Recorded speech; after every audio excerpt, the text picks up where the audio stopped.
Hello students, myself Ajay Singh Solanki, faculty social science Resonance PCCP division.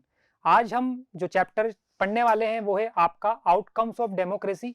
और ये जो chapter है ये इसका सेकंड पार्ट है। पहला पार्ट में पढ़ा चुका हूँ। तो आइए शुरू करते हैं। हमारा जो आज का टॉपिक रहेगा वो रहेगा आपका reduction of inequality and poverty. ठीक है, reduction of inequality and poverty से पहले मैं बता दूं कि पिछले लेक्चर में हमने क्या क्या पढ़ लिया है। चैप्टर हमने स्टार्ट कर दिया था, उसका इंट्रोडक्शन हमने पढ़ लिया था। हमने देखा था कैसे आपका जो एक डेमोक्रेटिक कंट्री है उसको हम नॉन डेमोक्रेटिक कंट्री से कंपेयर करेंगे। हमने वो 5 पॉइंट देखे थे कि how is a democratic country better than any non democratic country. फिर हमने अलग अलग जो डेमोक्रेटिक कंट्रीज है उनके बीच में कंपैरिजन किया था कि वहां पर कॉन्स्टिट्यूशन होता है, इलेक्शंस होते हैं, उनके सिटीजन्स के पास कुछ राइट्स होते हैं, पार्टीज होती हैं, बट अलग अलग जोग्राफिकली कल्चर वाइज वो चेंज रहता है अलग अलग कंट्रीज के अंदर। ठीक है, फिर हमने देखा था आगे कि क्या हम कोई कुछ कॉमन पॉइंट्स बना सकते हैं जिस पर वर्ल्ड की अलग अलग जो कंट्रीज हैं जहां पर डेमोक्रेसी फॉलो होती है उनके बीच में कोई हम कंपैरिजन कर सकें। तो मैंने कल आपका अकाउंटेबल, पहला जो पॉइंट बनता है अकाउंटेबल, रेस्पॉन्सिव और लेजिटिमेट गवर्नमेंट के बारे में बहुत डिटेल में डिस्कस किया था। उसके बाद हमने इकोनॉमिक आउटकम पे डिस्कस किया था, इकोनॉमिक ग्रोथ एंड डेवलपमेंट। अब आप तीसरा जो आपका आज जो हम कंपेयर करने वाले हैं वो कौन सा रहेगा आपका reduction of inequality and poverty. चलो, perhaps more than development it is reasonable to expect democracies to reduce economic disparities. Even when a country achieves economic growth, will wealth be distributed in such a way that all citizens of the country will have a share and lead a better life? इसको आप underline कर लीजिएगा, highlight कर लीजिएगा। क्या बोला गया है कल का, वापस जो हमारा जो प्रीवियस लेक्चर था हमने उसमें क्या बोला था कि आपको यहाँ पर एग्जामिनर बनकर के चेक करना है कि डेमोक्रेसी में ये जो कुछ हम बेसिक पॉइंट्स पढ़ रहे हैं इसके अंदर कितना डेमोक्रेसी परफॉर्म कर रही है कंट्री के अंदर, कैसे उसको इंप्लीमेंट किया जा रहा है। तो सिंपल सी बात है, क्या किसी डेमोक्रेटिक कंट्री के अंदर हम देख पाते हैं कि पॉवर्टी और इनइक्वालिटी को रिड्यूस किया जा रहा है? क्या जो वेल्थ है कंट्री की उसको सबके बीच में इक्वली डिस्ट्रीब्यूट किया जा रहा है? ठीक है। Is economic growth in democracies accompanied by increased inequalities among people? और do democracies lead to a just distribution of goods and opportunities? तो सिंपल सा एक सवाल है जो आपको भी अगर हम चैप्टर ना भी पढ़े तो आपसे कॉमनली पूछा जाए कि क्या हमारी कंट्री के अंदर वेल्थ को बहुत इक्वल वे में डिस्ट्रीब्यूट कर रखा है, तो शायद जवाब आपका ना आएगा कि कुछ लोग तो ऐसे हैं जिनके पास बहुत सारा पैसा है और कुछ लोग ऐसे हैं जिनके पास बहुत कम पैसा है। हम 9th में पढ़ कर क्या है, पॉवर्टी एज अ चैलेंज, वहां पर तो हमने क्लियरली पढ़ा बिलो पॉवर्टी लाइन के नीचे भी आज कई लोग बाग या कई लाख लोग बाग आज भी हैं। फिर देखते हैं अपन, democracies are based on political equality. ये आपका बेटा सवाल बनता है ना, 1 नंबर में। पॉलिटिकल इक्वालिटी तो है हमारे यहाँ पर, हमारे यहाँ पर हर व्यक्ति जो 18 से ऊपर का है, वोटर कार्ड है, उसको वोटिंग का अधिकार मिला हुआ है, इक्वालिटी है। बट हम जब बात करें parallel to the process of bringing individuals into the political arena on an equal footing, we find growing economic inequalities। हम क्या देखते हैं यहाँ पे कि हमारे यहाँ पर काफी ज्यादा इकोनॉमिक इनइक्वालिटीज हमें देखने को मिलती हैं। पॉलिटिकल इक्वालिटी तो हो गई, पॉलिटिकल इक्वालिटी हमने देख ली कि हर किसी को वोटिंग का अधिकार है, बट आप अगर देखेंगे तो वेल्थ प्रॉपरली डिस्ट्रीब्यूटेड नहीं है। तो ठीक है, तो आपको एक तो क्या करना है बेटा, पॉलिटिकल इक्वालिटी। हाँ, अगर ये सवाल आता है पेपर में तो हमें टिक करके आना है। बट इकोनॉमिकली इनइक्वालिटीज हैं, यहाँ पर हमारा जो वेल्थ है प्रॉपरली डिस्ट्रीब्यूटेड नहीं है। A small number of ultra rich enjoy a highly disproportionate share of wealth and incomes. Not only that, their share in the total income of the country has been increasing. Those at the bottom of the society have very little to depend upon। तो बहुत basic सी बात है कि आज अमीर जो है अमीर होता जा रहा है और जो गरीब है वो उतना ज्यादा आपका आगे नहीं बढ़ पा रहा है। फिर देखते हैं आगे, in actual life democracies do not appear to be very successful in reducing economic inequalities। फिर बन जाता है आपका 1 नंबर का सवाल हाईलाइट कर लीजिएगा अपनी एनसीईआरटी के अंदर। पॉलिटिकली इक्वालिटी हमें देखने को मिल रही है, बट यहाँ पे खुद एनसीईआरटी क्या बोल रही है कि इतना सक्सेसफुल नहीं है डेमोक्रेसीज इकोनॉमिक इनइक्वालिटीज को रिड्यूस करने में। कर तो रहे हैं बट उतना हम नहीं कर पा रहे। फिर आगे देखते हैं अपन, डायरेक्ट मैं आपको लेकर के आता हूं। एक यहाँ पर एग्जाम्पल है आपका बांग्लादेश का, ठीक है, बाकी तो बहुत बेसिक सा इसके अंदर दे रखा है, उतना हमें जरूरत नहीं है पढ़ने का। बांग्लादेश की हम बात कर लेते हैं। In Bangladesh more than half of its population lives in poverty. ये आपको फिर से इंपॉर्टेंट मार्क करना है, ये आपका 1 नंबर में सवाल बन जाता है कि ऐसी कौन सी कंट्री है जहां पर आपके हाफ से ज्यादा पॉपुलेशन पॉवर्टी के अंदर रह रही है, ठीक है। अब यहाँ पर आपको एक कैरिकेचर है जिसके अंदर क्या दिखाया गया है, वॉइस ऑफ द पुअर, और यहाँ पे क्या है, जो पुअर पीपल हैं उनके कह सकते हैं मुंह पे कपड़ा लग रहा है, जिसके कार हम इसका क्या मीनिंग निकाल सकते हैं कि उनके पास उतना बोलने की आजादी नहीं है। चलो अब एक और यहाँ पर आपको कैरिकेचर या फिर हम कह सकते हैं कार्टून देखने को मिलेगा, जिसके अंदर क्या बताया गया है कि वर्ल्ड की वेल्थ ये 2% दिख रहा है ना, 2%, और यहाँ पर 50% पॉपुलेशन, और कितना छोटा सा एक कम, अगर इसको एज अ पिज्जा मान लेते हैं फॉर एग्जाम्पल, तो कितना छोटा सा वाइट है, और ये 2% जो लोग बाग उनके पास कितना सारा वेल्थ है एक्यूमुलेटेड। तो यहीं पर हमको दिख रहा है कि कैसे जो वेल्थ है उसके बीच में एक इनइक्वल डिस्ट्रीब्यूशन लोगों के बीच में है। तो हम अगर इसको कंक्लूड करें अपने इस टॉपिक को बेटा, तो अपन कैसे इसको कह सकते हैं कि आपका 50% हम मार्क्स दे सकते हैं कि जो डेमोक्रेटिक गवर्नमेंट है वो कोशिशें तो कर रही है। हमने पढ़ा था ना 9th क्लास में, पॉवर्टी एज ए चैलेंज के अंदर अलग अलग गवर्नमेंट की स्कीम्स लागू की गई हैं, तो कोशिशें तो जारी है, बट स्टिल हम उसके अंदर अभी लैग ऑन कर रहे हैं। हम उतना सक्सेसफुल नहीं हो पाए इक्वल वेल्थ डिस्ट्रीब्यूशन के अंदर या पॉवर्टी को बहुत हद तक कम करने में। चलो इसके आगे अब अपना नेक्स्ट टॉपिक कौन सा आएगा, अकोमोडेशन ऑफ सोशल डाइवर्सिटी। ठीक है, तो अभी तक अपन ने 3 टॉपिक पढ़ लिए हैं। एक आपका अकाउंटेबल, रेस्पॉन्सिबल और लेजिटिमेट गवर्नमेंट पिछले लेक्चर में है। इसके बाद आपका इकोनॉमिक ग्रोथ एंड डेवलपमेंट, और तीसरा अपन ने कौन सा पढ़ा इस वाले लेक्चर के अंदर, reduction of inequality and poverty. Fourth जो आपका अब जो पॉइंट बनता है, आइए उस पर बात करते हैं, अकोमोडेशन ऑफ सोशल डाइवर्सिटी। अब अपन अगर अपनी ही कंट्री की बात करें तो हमारे यहाँ पर इतनी सारी स्टेट्स हैं, हर स्टेट का अपना culture, food habits, clothing sense, language, बहुत कुछ डाइवर्सिटी देखने को मिलती है। ठीक है, तो यहाँ पर जब अपन बात करते हैं तो पहली बात क्या आती है, that do democracies lead to peaceful and harmonious life among citizens। तो सवाल पूछ लिया आपसे पहले ही है, और अपन तो वैसे ही यहाँ पर एग्जामिनर बन करके क्या कर रहे हैं, इनको चेक कर रहे हैं अलग अलग पॉइंट्स को। तो क्या डेमोक्रेसी में लोग बाग आपस में हार्मोनियस लाइफ जीते हैं, सबको मिलजुल करके साथ में लेकर के चलते हैं? आइए देखते हैं। We saw in the first chapter how Belgium has successfully negotiated differences among ethnic population। तो यहाँ पर आपको बेल्जियम की भी बात आएगी, और आपको अगर इधर देखेंगे तो श्रीलंका का भी एग्जाम्पल देखने को मिलेगा।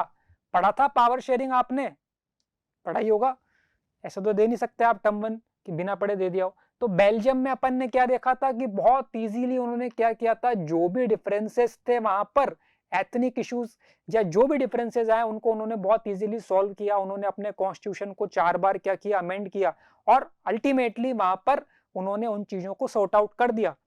ठीक है, democracies usually develop a procedure to conduct their competition. This reduces the possibility of tensions becoming explosive और वायलेंट। हमने इस चैप्टर में पहले भी पढ़ा था दैट 4th पॉइंट जो आपका था कि democracies reduces the possibility of conflict. हमारे यहाँ पे लॉ एंड ऑर्डर है, हमारे यहाँ पर अलग अलग पॉलिटिकल पार्टीज हैं, हमारे यहाँ पे अलग अलग सोशल ग्रुप्स हैं जो कि बैठ करके बात करते हैं, नेगोशिएशन डेलिब्रेशन के द्वारा चीजों को सॉर्ट आउट किया जाता है। तो हमारे पास एक प्रॉपर प्रोसीजर है जिसके जरिए हम क्या कर सकते हैं, किसी भी मुद्दे पर अगर वो कोई कॉन्फ्लिक्ट है, कोई ऐसा सोशल टेंशन है, तो उसको बैठ करके डिबेट के थ्रू हम क्या कर सकते हैं, हल कर सकते हैं। No society can fully and permanently resolve conflict among different groups, but we can certainly learn to respect this differences and we can also evolve mechanism to negotiate the difference. तो ऐसा तो नहीं है कि आप बिल्कुल ही सोशल टेंशन को खत्म कर देंगे, जो इनइक्वालिटीज है उनको खत्म कर देंगे। अब हमारा भारत इतना बड़ा देश है, कहीं ना कहीं छोटे मोटे मुद्दे चलते रहते हैं, बट उनको टाइम के साथ रिजोल्व करना ये जरूरी है ना, उसको और बड़ा ना होने दें। तो यही तो खूबी है डेमोक्रेसी की। आज आप फेडरलिज्म चैप्टर पढ़ करके आए, उसके अंदर आपने देखा कैसे लिंग्विस्टिक स्टेट्स, लैंग्वेज पॉलिसी, अलग अलग मुद्दे आए, बट उनको टाइम रहते हमने क्या किया, सबको रिजोल्व किया। तो हम इस पे आप धीरे धीरे कंक्लूजन की तरफ बढ़ रहे हैं कि कैसे कोई डेमोक्रेटिक कंट्री क्या कर सकती है, अगर कोई सोशल टेंशन भी है या कोई इस तरह का इशू आता है तो इसको कैसे रिजोल्व किया जाए। तो हमने यहाँ पर पहले किसकी बात कर ली थी, आपका बेल्जियम की। अब इधर अपन बात कर लेते हैं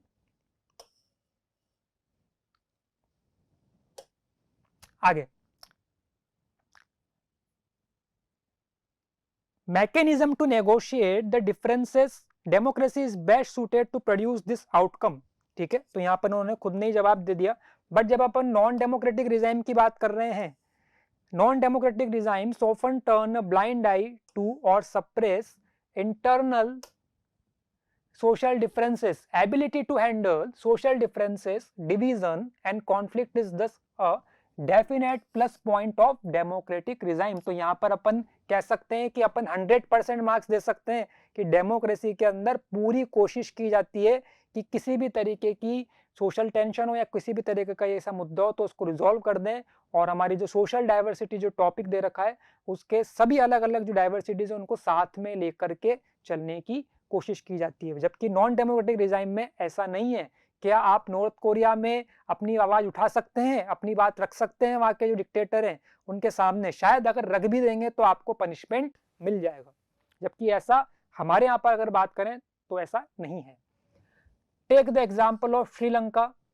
It reminds us that a democracy must fulfill two conditions in order to achieve the outcome। बन गया टू कंडीशंस। देखते ही हमें लग रहा है कि यहाँ पे सवाल बन सकता है, वो ऐसी कौन सी दो कंडीशंस है जिसको हम कह सकते हैं जिसके जरिए हम सोशल डाइवर्सिटी को अकोमोडेट कर सकते हैं। तो पहली कंडीशन कौन सी है बेटा, that the majority always needs to work with the minority. सबको साथ में लेकर के चलना है, किसी को भी हमें इग्नोर नहीं करना।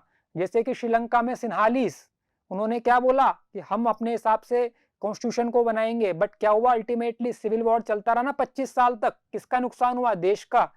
ठीक है, तो यहाँ पर अगर वो सबको साथ में लेके चलते, जो तमिल्स थे, श्रीलंकन तमिल्स, उनको भी साथ में लेके चलते तो बात कुछ और होती, शायद श्रीलंका और डेवलपमेंट कर लेता इन सालों के अंदर। ठीक है, तो पहला point, majority always needs to work with the minority. I think आपको समझ में आ गया होगा, माइनॉरिटी को साथ में लेकर के चलना है। क्लास में 80 बॉयज हैं, 20 गर्ल्स हैं, तो हम 20 गर्ल्स की भी बात सुनेंगे, या अपोजिट कर देते हैं, 20 बॉयज हैं और 80 गर्ल्स हैं, सबकी बात साथ में लेकर के ही मुझे क्या करना है, आगे किसी टॉपिक के अंदर जजमेंट पे पहुंचना है। अगर मेरे को कोई मैंने टॉपिक दिया या कोई मैंने डिबेट का इशू दिया तो कंक्लूजन पे मैं तब पहुंचूंगा जब सबकी बात सुन लूं। ऐसा नहीं है किसी एक पर्टिकुलर सेगमेंट की बात सुन करके मैं अपना फैसला सुना दूं। सेकंड, द रूल बाय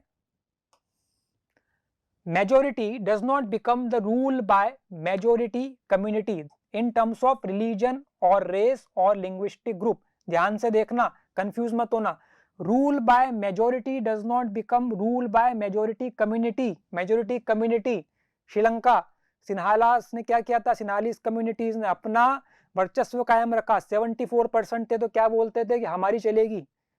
ठीक है, तो ऐसा ना हो, सबको हमें साथ में लेकर के चलना। तो ये दो पॉइंट्स आपको समझने हैं, पेपर के अंदर आ सकते हैं। Rule by majority means that in case of every decision or in case of every election different persons and groups में कैन फॉर्म अ मेजोरिटी। तो डेमोक्रेसी में ऐसा नहीं है कि आपका कोई एक कम्युनिटी, कोई एक ग्रुप इस बार पावर में आ गया तो अगली बार भी वही आएगा, कोई और भी अपना मेजोरिटी के अंदर आ सकते हैं। हर किसी को यहाँ पर ये फीचर अवेलेबल है कि आप इजीली क्या कर सकते हैं, आपका पावर में आ सकते हैं, इलेक्शन के अंदर पार्टिसिपेट कर सकते हैं। ऐसा कहीं पे भी नहीं लिखा हुआ कि जो माइनॉरिटी ग्रुप है उसको इलेक्शन लड़ने के लिए किसी भी चीज के अंदर पार्टिसिपेशन के अंदर मना किया जाएगा। चलिए आगे देखते हैं। अब यहाँ पर आपको एक ये वापस से क्या है, आप कह सकते हैं कार्टून है, जिसके अंदर क्या बता रखा है, the two images depict two different kinds of effects democratic politics can have on social division.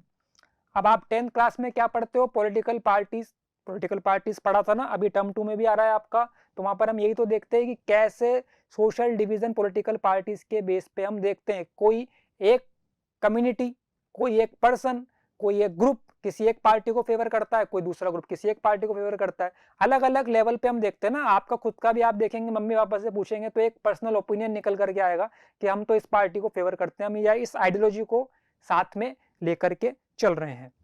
ठीक है, तो अपन देखते हैं अब इन दो इमेजेस में अपन को क्या समझना है। अब देखो यहाँ पर एक पर्सन जिसने एक जैकेट पहन रखी है, बट उसी जैकेट के अंदर दो अलग अलग क्या हो गए, एनिमीज। यहाँ पे क्या दिख रखा है, एनिमीज। जैकेट पहन रखी है बट दो अलग अलग पार्ट के अंदर ये बढ़ गई, तो इसका कुछ और ओपिनियन होगा, इसका कुछ और ओपिनियन होगा, तो गलत बात है ना ये तो, कि आप हो तो एक ही बट एज अ जैकेट इसे यहाँ पे बताया गया कार्टून के अंदर कि आप अलग अलग अपने ओपिनियन लेकर के क्या कर रहे हैं, आपस में कॉन्फ्लिक्ट वाली सिचुएशन बन रही है। जबकि यहाँ पर देखें आप, दो अलग अलग आपके पर्सन कह लीजिए, जिसको वो क्या कर रहे हैं, हाथ मिला रहे हैं, मतलब साथ में मिलकर के अपने को चलना है।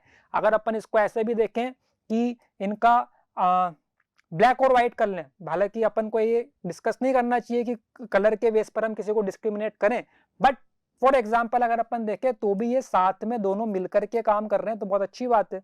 तो ये तो क्या हो गया, अपना फेवरेबल कंडीशन है, और ये वाली अपनी अनफेवरेबल हो जाएगी, क्योंकि यहाँ पर है तो ये एक ही, बट स्टिल इनके बीच में जब बात नहीं बन पा रही है, जब साथ में सहमत नहीं है, तो लड़ाई वाली कंडीशन बन जाएगी। चलो आगे बढ़ते हैं इसके। अब अपना जो लास्ट टॉपिक आता है बेटा इस चैप्टर का, वो कौन सा है, dignity and freedom of citizens. अपने को फिर क्या करना है बेटा, यहाँ पे जज करना है कि क्या डेमोक्रेसी के अंदर लोग बागों को आजादी मिलती है, क्या उनकी डिग्निटी को मेंटेन करने का, एनहेंस करने का काम किया जाता है। तो अपन ने चैप्टर के स्टार्टिंग में पढ़ा था ना, that democracy promotes equality, second point democracy enhance the dignity of the citizens, मतलब लोगों को यहाँ पर फंडामेंटल राइट्स दिए हुए हैं संविधान के द्वारा और वो उनको एक्सरसाइज कर सकते हैं। पहले भी बोला था कि अगर कोई आपके फंडामेंटल राइट को वायलेट करता है तो you have the full authority power to complaint against that person. आइए देखते हैं अब एनसीईआरटी क्या बोल रही है।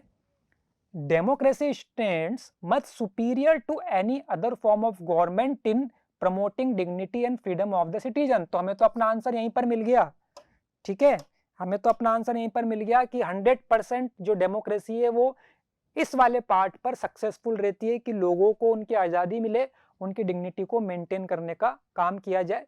ठीक है, every individual wants to receive respect from fellow beings. Often conflict arise among individuals because some feel that they are not treated with due respect. ठीक है, अब अगर अपन देखें तो कहीं ना कहीं इस तरह की बात तो चलती रहेगी। अपन अपनी फैमिली में भी देखते हैं, आज अपन ने कोई एक चीज खरीद ली, एक महीने बाद फिर अपन बोलेंगे आप हमें एक और नई चीज दिला दीजिए। तो लगातार डिमांड्स तो चलती रहती हैं, एक चीज पूरी हो गई फिर कोई नई चीज आ जाएगी। कहीं ना कोई सेक्शन सोसाइटी का लगता है कि हमारे साथ अच्छा फील नहीं किया गया, हमारे साथ अच्छा ट्रीटमेंट नहीं किया गया, बट स्टिल जब गवर्नमेंट कैसे काम करेगी, जब ज्यादा से ज्यादा लोगों का उसके अंदर भला हो तो गवर्नमेंट तो उसी चीज को या उसी कंसेप्ट को लेते हुए काम करेगी ना। आगे देखते हैं। This has been achieved in various degrees in various democracy.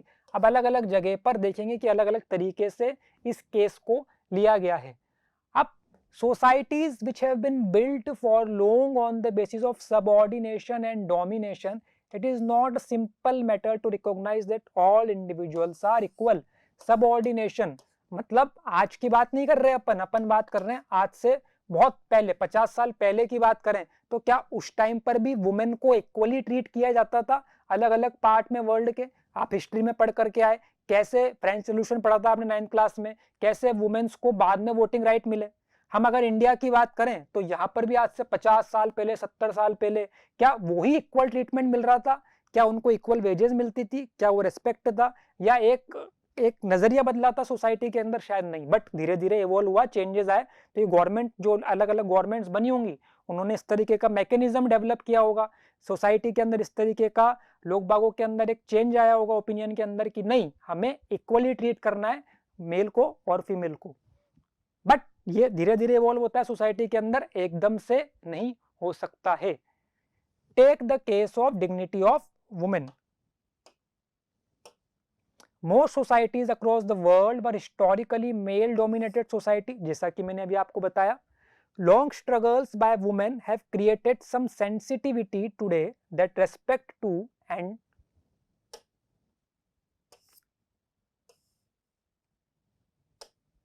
equal treatment of women are necessary ingredients of a democratic society। तो ये अपन अभी पढ़ लिया, मैंने आपको डिस्कस कर भी लिया। अब आगे देखते हैं अपन, in a non-democratic setup, this unacceptability would not have any legal basis because the principle of individual freedom and dignity would not have the legal and moral phase there. The same is true of caste inequalities। अब अगर अपन non democratic regime की बात करते हैं, तो क्या वहां पर आप अपनी आवाज उठा सकते हैं? क्या वहां पर अगर आप अपनी आवाज उठा भी रहे हैं तो उसको क्या एक लीगल रिकॉग्निशन मिलेगा? शायद नहीं। बट डेमोक्रेटिक रिजाइम्स के अंदर हम देख सकते हैं कि इस तरीके का फीचर अवेलेबल रहता है। फिर यहाँ पे कास्ट इनइक्वालिटीज की बात करें तो प्रेजेंट में तो काफी हद तक हमने इस वाले पार्ट पर हम देख सकते हैं कि काफी अच्छा वर्क कर लिया। बट फिर अगर अपन इंडिया का एग्जाम्पल लें तो वर्ण व्यवस्था चलती थी अपनी, ठीक है, ब्राह्मण क्षत्रिय शूद्र, वर्ण व्यवस्था के अंदर लोग बाग फिर उसके तहत काम किया करते थे। फिर गांधी जी के अगर अपन एग्जाम्पल ले लें तो कैसे उन्होंने जो अनटचेबिलिटी वाला पार्ट था उसको, उनको जो आपके दलित या दलित तो बाद में बोलेंगे, हरिजन्स नाम दिया गया जो अनटचेबल्स थे, फिर दलित। तो काफी धीरे धीरे हम देखेंगे कि सोसाइटी के अंदर कैसे कास्ट इनइक्वालिटीज को भी कम करने का काम किया गया है गवर्नमेंट के भी द्वारा और आपकी जो अलग अलग सेक्शन है सोसाइटी के उनके भी द्वारा। Democracy in India has strengthened the claims of the disadvantaged and discriminated caste for equal status and equal opportunity. There are examples still of caste-based inequalities